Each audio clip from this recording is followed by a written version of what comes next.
L'indispensable monsieur Jean-Pierre.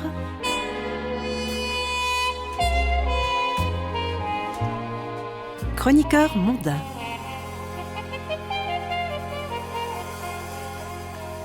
Que les choses soient claires, je vais faire allusion à un film, seulement une allusion, rien de plus, qui va me permettre, comme à l'habitude, d'y aller de mes commentaires et digressions, lesquels vont, et j'en suis par avance heureux, donner peut-être l'occasion à l'un ou à l'autre de me faire tenir telle lettre de désaccord ou de complicité, ce sera selon. Ce film, c'est une histoire, bien sûr, une histoire d'amour, une de plus, une parmi des centaines de millions d'histoires depuis le temps que les hommes en parlent, de l'amour. Et tenez, là tout de suite, me revient aux narines l'odeur de cette petite fille qui fut, je pense, la première à m'émouvoir, vers mes 6-7 ans, une odeur de savon dans ses cheveux blonds sur son visage. Je crois me souvenir qu'elle s'appelait Yvette. Dans le film, il y a Joël et Clémentine. Ils se rencontrent sur une plage du Pacifique, en hiver. Ils se rencontrent, se parlent et rient ensemble, et puis ils s'aiment. Quoi de plus banal. Ils s'aiment, et puis on ne sait trop comment ni pourquoi ils ne s'aiment plus. La vie les sépare, voilà.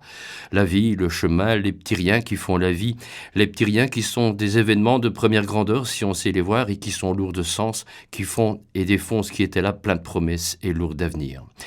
L'avenir et le passé, le temps qui passe, et cette officine où Clémentine et Joël, l'un à la suite de l'autre, vont faire le ménage dans les tréfonds de leur cervelle, pour oublier, effacer les souvenirs, pour ne plus souffrir, pour tirer un trait sur cela qui était et qui n'est plus, sur cet échec insupportable, cette plaie ouverte qui laisse le sang de la passion s'écouler et se tarir. C'est une fable, ce film, une fable ou un conte à l'usage des amoureux, des amants, des amis, de toutes celles et de tous ceux qui se promènent dans le monde dans l'attente de cette éclaircie dans la nuit de leur solitude. Mais au fond, c'est quoi l'amour? C'est quoi être amoureux?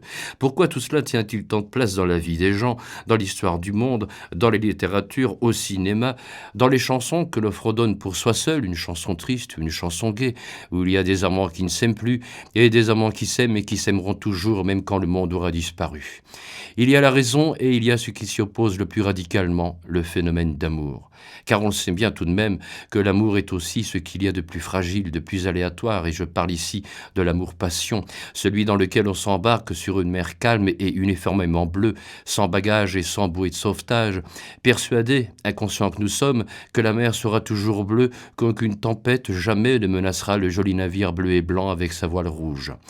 Et puis voici que les vents mauvais se lèvent, que les flots noirs se déchaînent, ballottant le fragile esquif, déchirant la voile comme on déchire une photo ou une ancienne lettre remplie de toujours et de jamais.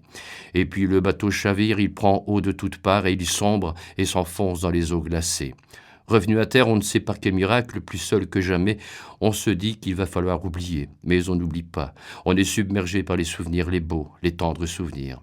Et l'on se dit que peut-être on pourrait recommencer, se revoir, faire le point, ne pas en rester là sur cette grève d'où l'on était parti. La passion s'en est allée, et c'est tant mieux.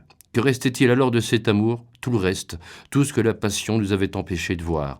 L'infinie tendresse, l'attention à l'autre, un attachement qui va bien au-delà de l'ancienne ferveur fiévreuse de la chair. Vient alors le temps de l'amour sagesse, le temps de l'apaisement et celui de la patience.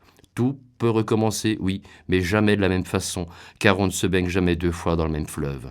Et c'est bien ce qui rend la vie si belle et si passionnante. Je vous retrouve tout à l'heure pour vous parler peut-être de cinéma.